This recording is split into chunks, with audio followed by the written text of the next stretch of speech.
Hi there. So today I'm going to be making a low carb toaster pastry using the Carbquik mix. So we'll need Carbquik mix, a stick of butter. I've got granular sugar that I'm going to be adding to the Carbquik mix, and then later on I'll need confectioner's sugar or confectioner's swerve to make the icing. But then I have raspberry jam. This is the keto raspberry jam that I got. And then heavy whipping cream. So what I'm going to do to get started is simply melt about 2/3 of a stick of butter for the Carbquik mix. While I'm letting the butter melt down, you're going to go ahead and melt the butter. I'm going to go ahead and add, this is approximately 2 cups of the Carbquik. So I'm going to add approximately a third cup, yeah, that's about it, of the granular swerve mixture into this. Mix it all around while it's still dry ingredients. And then once the butter is melted, we're going to be adding that and the heavy whipping cream in there until it reaches the right consistency. Okay, so once the butter is completely melted, then you're just going to add it right in to the Carbquik. Stir it all around.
Add just a touch of heavy whipping cream. All right. Okay, so I added just a little bit of heavy whipping cream, and the mixture was a little too wet for what I'm needing it for, so I just added a little bit more Carbquik. And that's one of the things that I love about working with Carbquik is it's pretty easy to remedy, any kind of situation, baking situation or anything like that. It's really fairly easy as long as you know approximately what it's supposed to look like. You can't really go too terribly wrong with just eyeballing it. And I'll show you exactly what the dough is supposed to look like as soon as I get done mixing this all in. Okay, so this is what it should look like when it's all mixed together. It's more on the wet side, but it's not completely drenched and like gooey is, I guess, what I'm trying to say.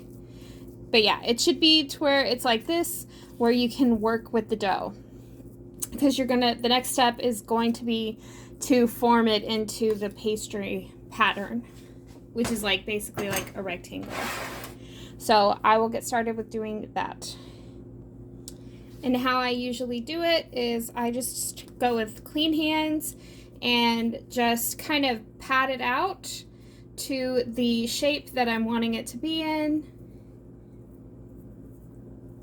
These are going to be a little bit longer, so I'll put it down so it's easier to kind of flatten it out.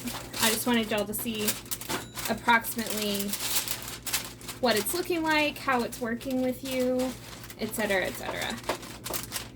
So flatten this out. I usually go with a rectangular shape, but it's up to you. I mean, you can do round if you want or whatever.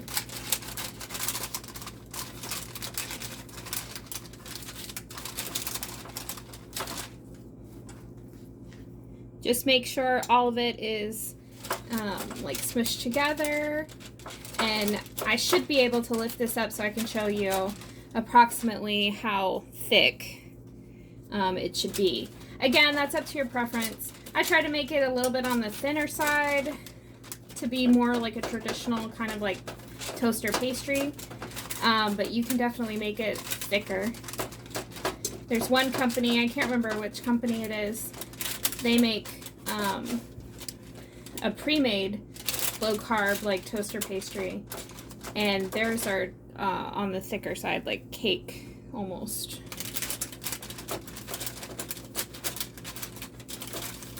Okay, that's probably approximately how big I'm going to make it. I don't know if I can lift this to show you, but it's approximately like that thick. But again, just it's your preference, however thick you want it to be.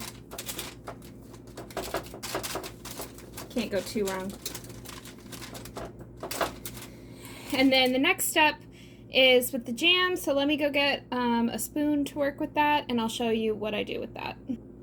So with the jam, you're just going to go ahead and start putting some right on top, however much you like. If you like it to be pretty filled, go ahead and do it, you know, pretty filled, or if you like it to be mostly pastry, then definitely go a little bit on the lighter side. I like to have a pretty good filling, so I'm putting a pretty decent amount on there.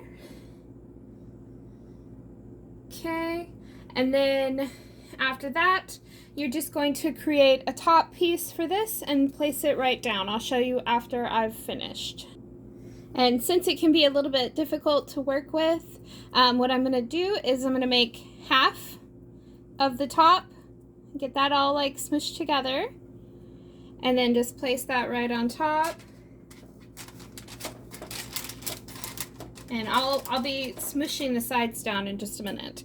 And then I'll just go ahead and do the bottom half and do the exact same thing, and you'll just pinch this little seam right together. Okay, so if you can see, kind of move this so I can move this over a little bit. You can see I just placed it right on top. Okay, and then it's okay if it's not perfect, but you do kind of want it to match up as much as possible. So yeah, just kind of like work with the seam a little bit right here and just like mend that together. And I will just finish up. I think I can get like 2 more in this pan. I'll finish those up, and then I'll show you how to press the seam. Okay, so I ran out of dough. I have enough for these 2. So I'll try to see if I can show you how to push the seam together. Okay. So you're just gonna go along, and it'll look like a traditional, you know, toaster pastry type of situation, and just kind of smush the seam together. The fork just makes it look more like the traditional, you know, toaster pastry.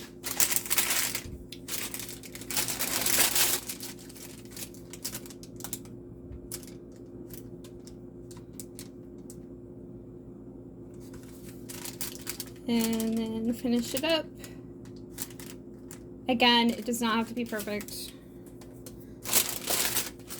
You just want to work with it as best you can. Get the seam together as best you can.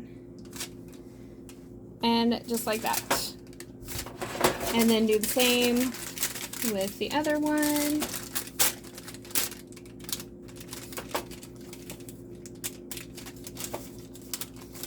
If anything kind of like crumbles, it's very easy to just kind of like mend it back together. Not a major deal. The seam is not the most important thing. It's just aesthetically pleasing.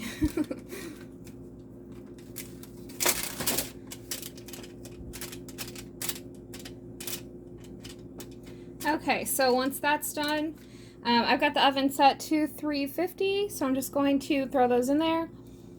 I want to say this usually takes me about 20 minutes or so, but I'll let you guys know whenever they're done how long it ended up taking. Okay, so they've had time to cool. I pulled them out of the oven. Here's what they look like. And it's important to let them cool off a little bit before you try putting the icing on, which that's what I'm about to make right now.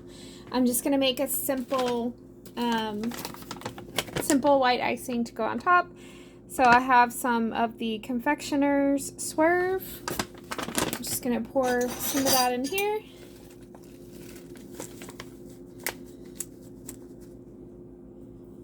And I don't need a ton for this recipe. So just start slowly adding water until it is the right consistency. I'm also going to add just a tiny little bit of heavy whipping cream just for some extra creaminess in the icing. But you're just going to mix the icing around.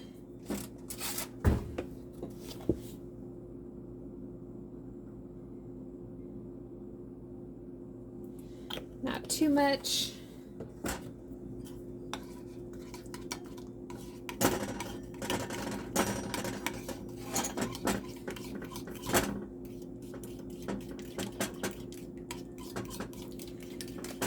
I'm going to add a little bit more of the confectioner's blend. I don't want this icing to be too runny.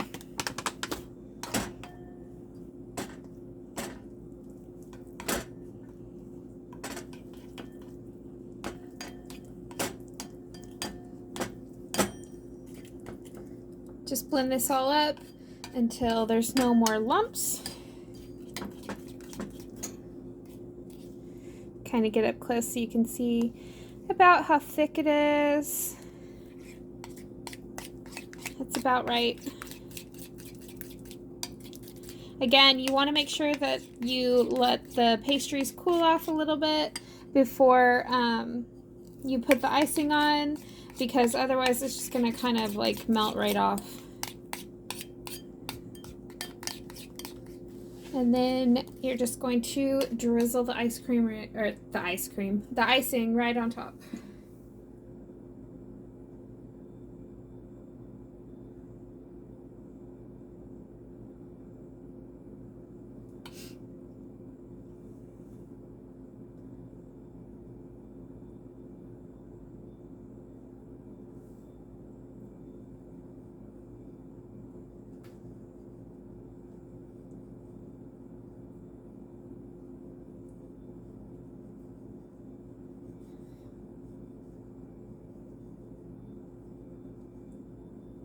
I like to keep these in the refrigerator because that really hardens them up to where they kind of taste more like a traditional like boxed toaster pastry, that type of thing.